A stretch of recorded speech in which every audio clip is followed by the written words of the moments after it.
Hello, and welcome to my lecture where I share my thoughts on the use of artificial intelligence in programming classes.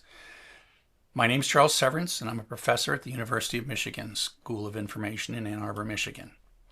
So you may know me from some of my online classes, Python for Everybody, 3 million students, the largest programming class in the world, Django for Everybody, C programming for everybody. I'm building a series of curriculums, a series of courses that lead towards what I call the master programmer, which is a way to get people to become very skilled programmers in shorter time by giving the essential foundations of programming rather than a 4-year degree. So it's much less than a 4-year degree. And that's my goal right now, is to make programmers faster and better. So the goals of this presentation are not to make policy for my course or any other course. Policies really depend on the course and the goals of the course and the course material and the instructor. So don't use this as like telling your teacher that somehow they should change their policies because of Dr. Chuck's talk. These are just my experiences and opinions and ways I've learned things over time in my theories and how I try to explain to my students about the good and the bad about using AI when working in taking a programming class. So, to AI or not to AI? That is the question. Well, I think the answer is you have to use it. From now on, AI is part of software development. You can't deny that. You're not going to get a job if you say, well, I don't use AI. Well, you better use it. I want you to learn how to use it to make you a better programmer, not how to not make you a better programmer. They're like, oh, AI is good enough. And any AI technique that I teach or anyone else teaches is going to be out of date so quickly. Everything is changing. Every couple months things get better. Sometimes I'm using a piece of AI and it's stuck on something, and I'll set it aside and come back in another month and the models will change, and I'll like, what about that? And it's like, oh yeah, I'll fix that for you. Like, oh, great. But one thing I think is permanent forever: the better you understand programming and the foundations of programming, the better you're going to be at using AI to help you develop software. The dangers of AI is that using AI does not mean that you don't need to learn anything in a programming class or in a job. Believe me, if the only thing you can do is do what AI does for you, then you're probably not going to get a very good job. And if you're taking a class so that you become a better programmer, but then you rely on AI to actually not study the class material and not learn the class material in the first part of the course, it's particularly perilous, because then you just wasted all your time and money, took a course, and now you didn't learn anything, and AI caused you to not learn anything. My thinking on this has evolved over time. So we first heard about AI, like I was in the middle of teaching winter semester 2023. We had a quick faculty meeting. We pretty much all, without even coordinating, we just knew that we weren't going to prohibit AI in programming classes. We wanted to find a way to teach with AI, and we wanted to find a way to use AI wisely. So for about a year and a half, I kind of adjusted my class. More paper stuff, etc., etc. And it had mixed results. The thing I didn't like about it was, and this is true going back over a decade, every time I build something that tries to force students to do something my way rather than the easiest way for them, I harm the students who want to learn, and I don't really stop the students who don't want to learn from taking the easy way out. So really, from last semester onward, I'm just treating AI like Stack Overflow. I'm not uniquely thinking about it, not doing anything to help it, not doing anything to stop it. As a teacher, you might think it's great to go to college and snap your fingers and get A's in all your classes, and in one day, you get a degree and you graduate and you want to get a great job. Unfortunately, when you go to school, you're supposed to learn something. So I'm a teacher and I'm part of your schooling. So I feel that my job is to take some set of materials, maybe a programming language, and change how you know about it, right? So you don't know something before and you do know something after. And I got 15 weeks to do that. And believe me, I don't want to waste your time. I really don't. If I could grab a little USB thing and plug it into the back of your neck like they did in the Matrix and teach you something, I would invent that and I would do that. The human mind just does not accept new knowledge that fast. Okay? And so we have to come up with a way. And we only have 15 weeks or 10 weeks or whatever. So we have a short period of time and a lot of material to cover. So how do we take a lot of material and cover it in a short period of time? And the answer is you break it into small, doable chunks. The education nerd word for this is the zone of proximal development. And that is the way you learn is someone like me with an assignment or whatever pushes you outside your comfort zone just a little bit, and then we hang out with you and help you through that. And then you learn something. And then a week later, you got a new comfort zone. We push you just a little bit out of that comfort zone. So we're keeping you under a little bit of stress each week that hopefully you're adding some stuff up and you're retaining it. So some teachers teach too much in a week and then you don't retain it. I try to figure out how much I can teach you in 1 week that you will retain so your knowledge builds. Naturally, what you find is in the beginning of classes, the zone amount that I can teach you in a week is smaller than what I can in later, right?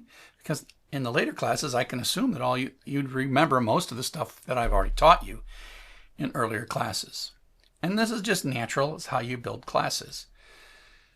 The problem is these simple early assignments are much easier for AI to complete. And so students who are tired, who are busy, who just came off of a summer vacation, they're like, well, I don't really want to work hard this week. I'm going to work twice as hard next week. So I'm going to have AI do the homework this week. Yay. So they do that. And they're like, whew, I got 100% and AI did it. And then they promise that the second week they'll work twice as hard, learn everything in the first week and everything in the second week. And like, oh, wow, I wonder if AI could do this second week homework. And then they do have AI do the second week homework. And they keep doing this. Not because they're bad. The students are bad. I mean, students are mostly tired. School is hard, especially when you're taking a course that has a schedule. And a teacher like me that's telling you what to do every week. That's when I finally graduated with my PhD, someone asked me, do you miss school? I said, I don't want any more deadlines. I don't want to be told to do any homework on a time. Learning's fun, but having deadlines isn't. Unfortunately, those two things are connected. If you're not forced to do something, you will delay it. So here's the problem. Let's just say weeks 1 through 5 in this particular course are tractable for AI. And AI is not really learning anything. AI is no smarter at week 5 than it was at week 1. Okay, you're not teaching AI anything as you're going through this. If you went through it, you'd be learning something. But AI is already smarter than you and smarter than whatever. So the problem is that you get to week 6 and for whatever reason, AI can't solve your problem. So then what you're forced to do in week 6 is you're really forced to either drop the class or you have to learn 6 weeks of material in 1 week. And you've been tired and busy and you've got other classes. And it doesn't happen. And 7 days later, the class is going to take another step. 7 more days, class is taking another step. And this is part of the class where the class is starting to speed up. We call it the knee of the curve. So you picked the exact wrong time to not know what was going on in this class. And usually you have to drop the class or get a very low grade in the class because about the 1/3 to 1/2 point is the place in most classes where programming classes where AI just can't do it. Before AI, I always made my assessments real work. So if writing Django applications is the learning objective of the course, then I want my assignments to be writing Django applications.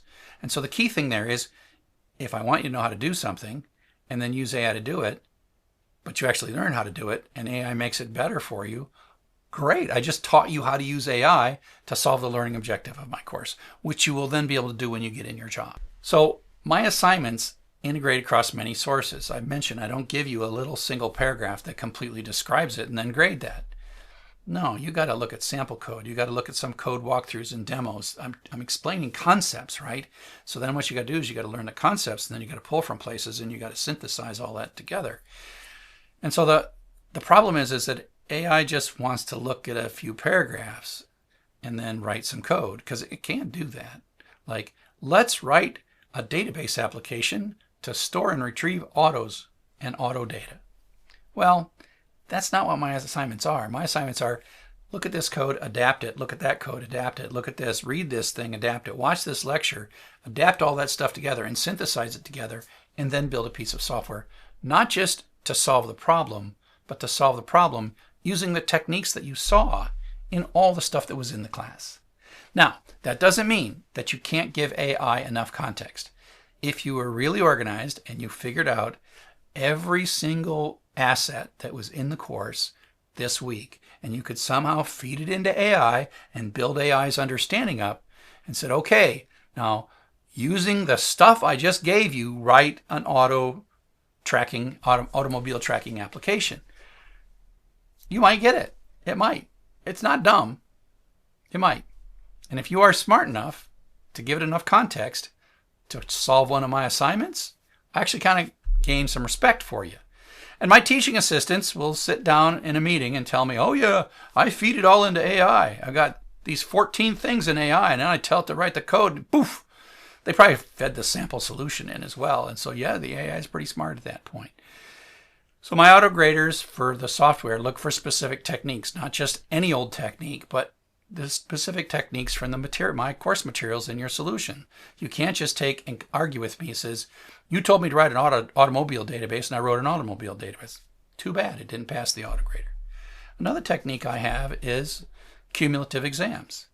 So like in week 1, 2, 3, and 4, in order to discourage you from just using AI, I say there'll be a midterm. And that midterm will be cumulative.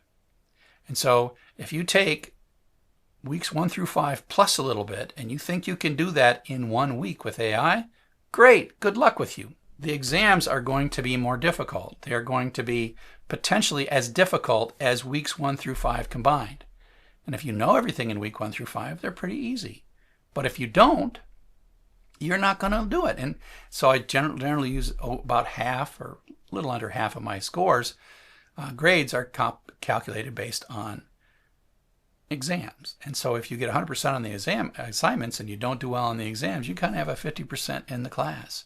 And so that's another motivation to not just depend on AI, because AI won't be able to do the exam for you.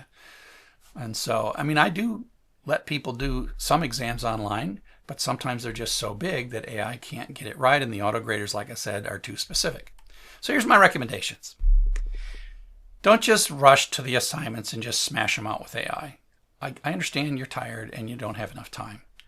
The problem is that that strategy will initially lead often to success, but that'll reinforce your bad choice of not studying, right? If you skim the material before and at least while you're working, and if AI is helping you, maybe some pieces will stick in your mind as you're going through. And don't be so impatient in the first few weeks. The first few weeks are the easy part of the class on purpose. So if you don't give yourself a chance to learn in the easy part of the class, you're not going to learn in the hard part of the class. Now, if you already know the material because this is an easy class for you, great. You'll be using AI. You know how to use AI. You could do it in your sleep. So that's not the student I'm talking to. I'm talking about the student that's actually learning this material. And again, the key is a programming course designed to stretch you and teach you a little bit more every week so that when you're done, you can do something big. AI is great and getting better. This is a circuit layout tool that I'm building for a course, an upcoming course I'm going to teach called Computer Architecture for Everybody. Hardware, how chips are made. This is based on a piece of software that I learned in grad school like 25 plus years ago called Magic. It came from University of California, Berkeley. That's why it's called Mystic, because it's like my own version of Magic. This does circuit layout. All those layers are polysilicon, N-doped silicon, P-doped silicon, metal. You don't need to know this. It's not a hardware class. And literally, I just talked AI through building all this. This is only a couple hundred lines of code, and it's a reasonable facsimile of this semi-professional software called Magic. And the only part that I really helped in was the circuit simulation, because and you know, who knows, maybe the AI will figure that out too eventually, but I used some recursion and some other tricks to make the little pluses and minuses go. But I've been doing these kinds of small tasks with AI for a while, and I'll just say I'm really starting to believe. I'm starting to believe that AI is more of a partner than like barely capable of doing the simplest things. And as I increasingly trust and believe in AI as my partner, I'm starting to communicate with it as if it's more intelligent. So my conversations with AI are longer, more jargon loaded, as if I was talking to someone who is almost as good as me. And I will say that as I increase the sophistication with which I communicate with AI, I am getting better results from AI.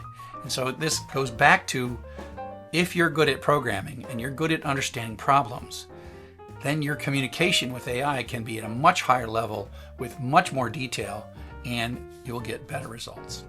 So, thanks for listening. I hope to see you in class or online, perhaps in the Ann Arbor campus, or perhaps in an online venue. Cheers.